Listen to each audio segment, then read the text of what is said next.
अस्सलाम वालेकुम स्टूडेंट्स, कैसे हैं आप लोग? ठीक हैं? उम्मीद है आप खैरियत से होंगे। अब मैं Hafiz Mohammad Nadeem basic concept of IT की क्लास के साथ हाजिर हूँ। इसमें आप लोग आज की क्लास में सीखेंगे कि आप कंप्यूटर जब स्टार्ट करते हैं, फर्स्ट कुछ इम्पोर्टेंट पॉइंट्स होते हैं जिनको यूज करते हुए आपने कंप्यूटर के हर सॉफ्टवेयर को सीखना है, रन करना है। तो इसके बगैर जो है, आप देखें, अगर किसी चीज को आप प्रॉपर वे से चलाते नहीं हो तो उसको यूज करने में हमेशा आपको प्रॉब्लम्स आती रहेंगी। मिसाल के तौर पर आप देखेंगे कीबोर्ड के 102 बटन जो हैं, अब इनको हमने कैसे इस्तेमाल में लाना है। रोजमर्रा जिंदगी में हम कंप्यूटर के जो है वो 10-15 बटन इस्तेमाल कर रहे होते हैं। एक टाइपिंग करने वाला अल्फाबेट की यूज कर रहा होता है, ठीक है। एक नंबर्स वाला है, बैंक अकाउंट वाला है, मतलब वो मतलब के गिनती के जो 10 हैं, मतलब वो यूज कर रहा होता है। तो इन सब को यूज करने का एक बाकायदा तरीका कार है। हम चाहते हैं कि आप जब किसी के सामने कंप्यूटर चलाएं तो ऐसा लगे देखने वाले को कि आप वाकई ही एक जो है कंप्यूटर एक्सपर्ट बंदे हैं। हो गए। तो उसके लिए आप देखें, सबसे पहला काम, सबसे पहले हमने कीबोर्ड की टाइपिंग ट्रेनिंग जो है वो सीखनी है। तो कीबोर्ड के हिस्सों के नेम आप लोगों को पता होंगे, तो मैं जल्दी जल्दी आपको बता देता हूँ। वैसे सबसे ऊपर फंक्शन कीज होती हैं F1 से लेकर F12 तक। इसके साथ स्केप की होती है जो किसी भी प्रोसेस से जान छुड़ाने के लिए होती है। कोई डायलॉग बॉक्स सामने आया हुआ है आपके तो पूर्ण हिडन हो जाए तो स्केप की प्रेस करते हैं। इसके अलावा स्टेटस लाइट्स होती हैं, साइड पे जो है वो लाइट्स ऑन होती है। कैप्स लॉक की लाइट होती है, नम लॉक की लाइट होती है, लाइट्स वगैरह होती है। उसके बाद अल्फाबेट कीज हैं, मेन टाइपिंग कीबोर्ड भी कहते हैं। अल्फाबेट कीज जो है इनके अंदर 1 2 3 भी शामिल होते हैं, जो ऊपर लाइन में लिखे हुए हैं ये वाले। और उसके साथ साथ आगे आप देखें तो ये डायरेक्शनल कीज है, कर्सर कर्सर कंट्रोल कीज भी इनको कहा जाता है। क्या, जैसे आप ब्राउजिंग वगैरह करते हो, पेज डाउन पेज आप प्रेस करते जाएं तो पेज को ऊपर या नीचे की तरफ आप देख सकते हैं। इसी तरीके से 1 2 3 और ये कीज भी है, इनमें भी कहता है एक फिंगर पोजिशन का तरीका कार होता है। तो ये मेन कीबोर्ड हो गया हमारे पास। और नेक्स्ट हम आगे चलते हैं कीज और उनके function. Keys and it is functions. Space bar, press this to insert a space between words. तो यहाँ पे थोड़ा सा डिफाइन करने का तरीका लिखा हुआ है कि इंग्लिश लैंग्वेज में आप डिफाइन कैसे कर सकते हैं। तो आप चाहते हैं अगर आप कंप्यूटर का स्किल सीखने के साथ साथ आप एक अच्छे ट्रेनर भी बन सके, तो आपको किसी चीज को भी डिफाइन करना आना चाहिए, ठीक है। तो डेफिनेशन के लिए आप इस चीज को रीड कर लेंगे।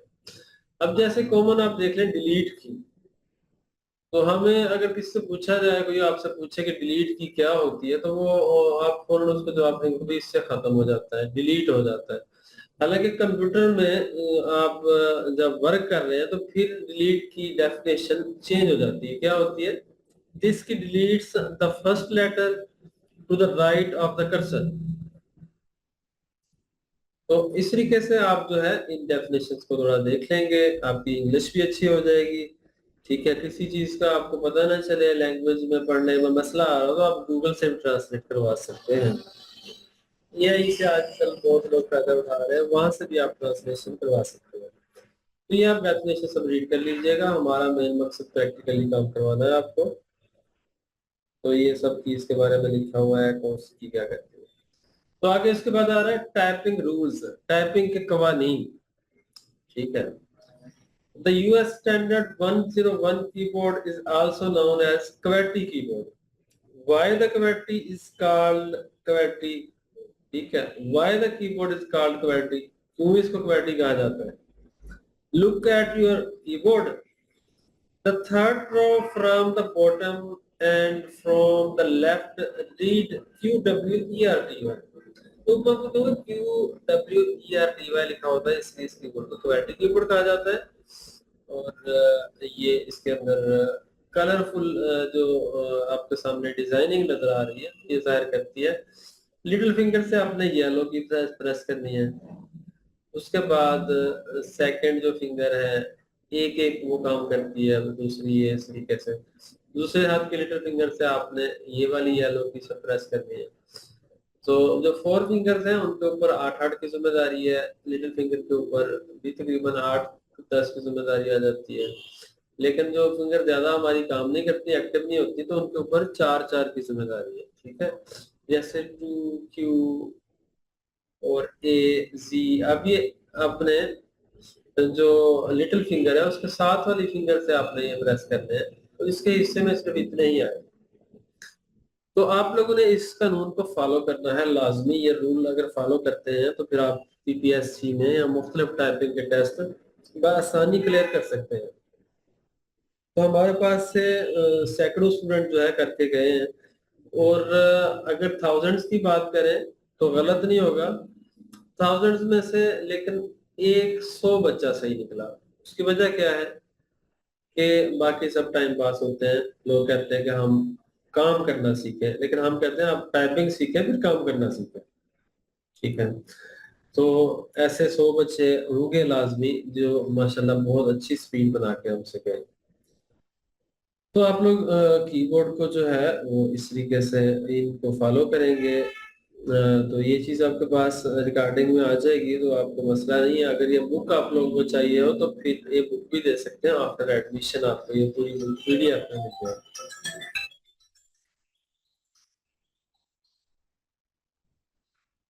नेक्स्ट इसमें देखें आप, होम रॉ कीज है, little finger, ring finger, middle finger, four finger, ये इस तरीके से आ जाती हैं। और अगर बात की जाए राइट हैंड की, तो उसके अंदर J four finger, K middle finger, ठीक है, L रिंग फिंगर और लिटिल फिंगर। ओके, तो इस तरीके से फिंगर जो है हम फर्स्ट टाइम रखते हैं। ठीक है, नेक्स्ट आगे चलते हैं। आप तो ये सारी कीबोर्ड की ट्रेनिंग के बारे में बना हुआ है, तो इसको आप रीड कर सकते हैं।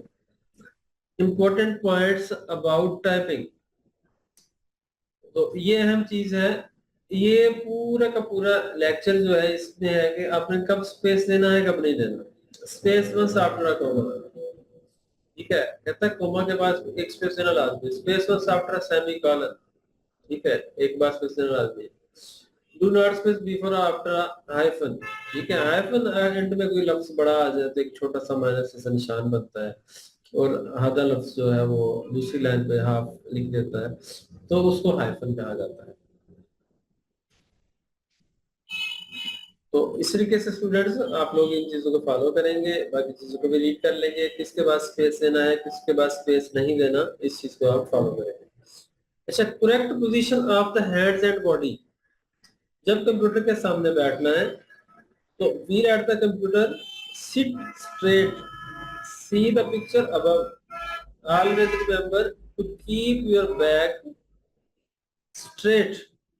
ठीक है, तो इस तरीके से आपने बैठना है और बाकायदा तौर पे आपने एक जो है बेहतरीन तरीके से एक्टिव होकर बैठना है। ठीक है, keep your elbow bend at the right angle. तो ये एक पिक्चर दिखाई गई है, इसमें वगैरह एंगल वगैरह भी इसमें है कि कितने जाविये पे आपने बैठना है। तो करेक्ट सिटिंग पोजीशन या ऐसा कोई पोस्टर वगैरह लिख के आप गूगल पे भी सर्च कर सकते हैं। ठीक है, कहता है कि जमीन से कितना दूर हो। अच्छा, there should be at least 50 to 80 cm of distance between your eyes and the screen. ठीक है, 50 से 80 सेंटीमीटर जो है डिस्टेंस होना चाहिए आपकी आंखों से स्क्रीन का। तो इस चीज को आपने फॉलो करना है। ये NTS में भी टेस्ट में ये क्वेश्चन पूछे जा सकते हैं और मुख्तलिफ जगहों पर पूछे जा सकते हैं। उसके बाद ये है कि जमीन से कितना ऊपर हो। ठीक है, तो table top of under desk keyboard dryer is 68 to 73 cm from the floor. ठीक है, तो ये जमीन से इतना ऊंचा होना चाहिए, 68 टू 73 cm। सीएम को अगर इंच में कन्वर्ट करना हो इस किस्म के, तो ये सारा कुछ गूगल से आप पूछ सकते हैं। ठीक है, तो इन चीजों को आप खुद से भी ट्राई करेंगे। आप असल में मेहनत में आप लोगों की अपनी है, अगर आप अच्छे से सीखना चाहते हैं तो। ठीक है, हमने तो आपको गाइड करना है और इंशाल्लाह कोशिश करेंगे हम कोई कसर ना छोड़े। इस लेक्चर के अबाउट आपको कोई काम हो, कोई सवाल हो, तो आप मुझसे वो कर सकते हैं। ठीक है, ये बिल्कुल बेसिक क्लास है जो office management course, information technology course और उसके अलावा ग्राफिक डिजाइनिंग कोर्स के लिए अहम है, क्योंकि सब बच्चों ने स्टार्ट यहीं से लेना है। ओके बच्चों, अल्लाह हाफिज। फिर नई क्लास के साथ हाजिर होंगे इंशाअल्लाह ताला।